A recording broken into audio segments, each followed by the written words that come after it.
In the previous tutorial, we had a look at how to create a motion path and edit it by using keyframes. And in this tutorial, we'll have a look at how to create a motion path by actually drawing it.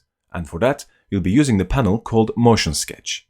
Now, for now, I'm done with the arrow on the left, so I'm going to go unshy all of these layers and then shy the arrow on the left. This is the arrow red and yellow.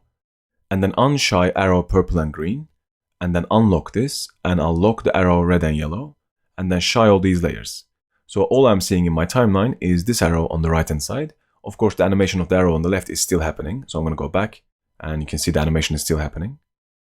And instead of creating keyframes manually, if you go to the panel here called Motion Sketch, if you remember, all the panels are inside the window menu here. So if I go to Motion Sketch, this panel pops up. Let me just make a bit more space for this. And with the help of this panel, you can actually draw a path that the layer will follow as its motion path. So let's see how that's done. For that, we first need to have the layer selected, and then go back to the beginning of the timeline. And let's say we want this layer to follow the same path in the opposite direction, staying on the other lane. So I'm going to go and follow it like that. And then eventually it will leave the path from the other side. Now for that, we'll be using the Motion Sketch panel. Let's have a look at the settings here first. So the first option is the capture speed. By default, what's going to happen is that as soon as you start the capture, the playhead is going to start moving from left to right in real time. That's what this 100% means. But if you are creating a complex animation, you might want to lower this down so the playhead moves at a slower pace. I'm going to leave this set to 100% for now. And then you have this option here for smoothing. This is how smooth you want the path to be once it's created. Let me show you what this does by turning this down to 0 first. And I'll show you what happens if you turn this down to 0 or increase it. And I'll then show you a different panel called the smoother. And then the other two options here is to show the wireframe and or the background.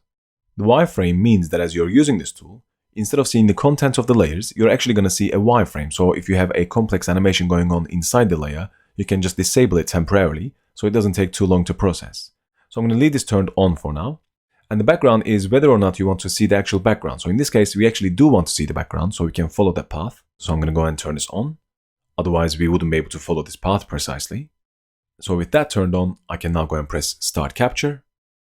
Now, as soon as you do that, you see that the cursor will turn into a crosshair. Now, this doesn't mean that the capture has started, it just tells you that it's ready. Now, in order to start the capture, what you need to do is to move the cursor where you want the layer to be at the very beginning. In this case, I want it to be here. You just click and drag along the path, staying on the lower side of this lane.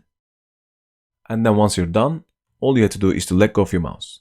And while you're doing that, it's going to record the position of your mouse as well as the speed. So I'm going to click and drag, and I'll try and finish the whole thing within 5 seconds. So I'm just going to go click and start dragging.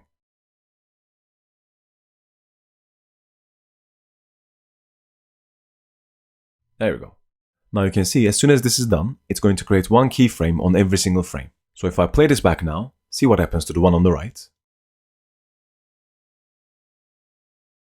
It's following the path exactly as I drew it. That's because the smoothing option was set to 0. Let me show you the same thing with the smoothing set to a higher number. So I'm going to go press Command Z and then maybe increase the smoothing to, let's say, 10. And this is an arbitrary number, so the higher this is, the smoother the path will be. If I now go and start the capture and do the same thing again, I'll just go click and drag.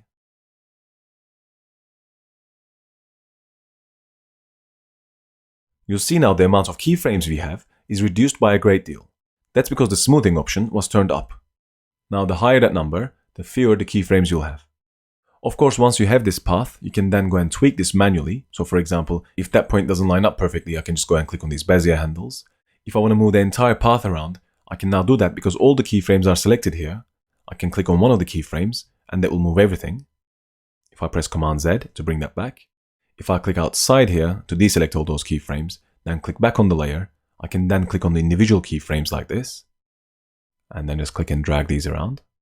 And let's say, for example, I don't want this keyframe to be here. I can just go and click and then delete it. And then I can keep tweaking it like this.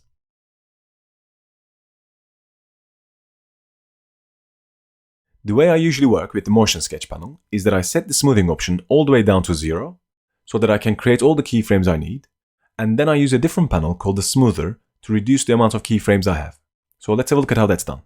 Let me go and press Command Z a couple of times until the path disappears. So I can recreate it. There we go. I'm going to go and set the smoothing down to 0. And I'm going to go start the capture and then create the same path by clicking and dragging again.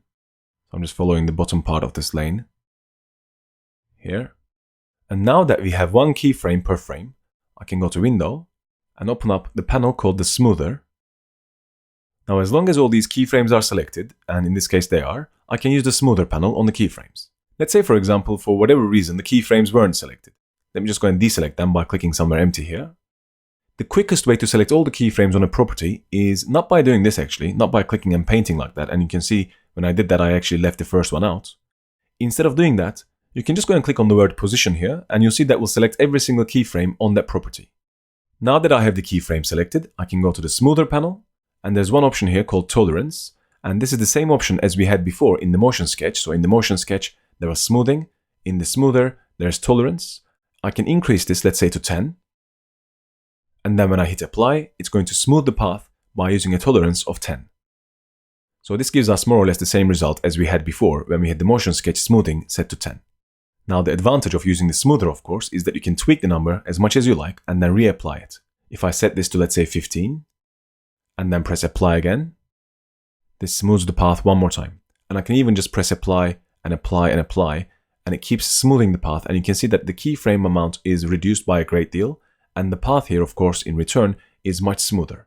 I can now go and tweak these very easily. If I go click outside to deselect all these keyframes, then click on the layer to reveal the path, I can then click on the individual keyframes and then start tweaking them.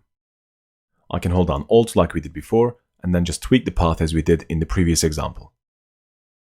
Using the Motion Sketch, together with the Smoother panel, will allow you to draw motion paths in real time.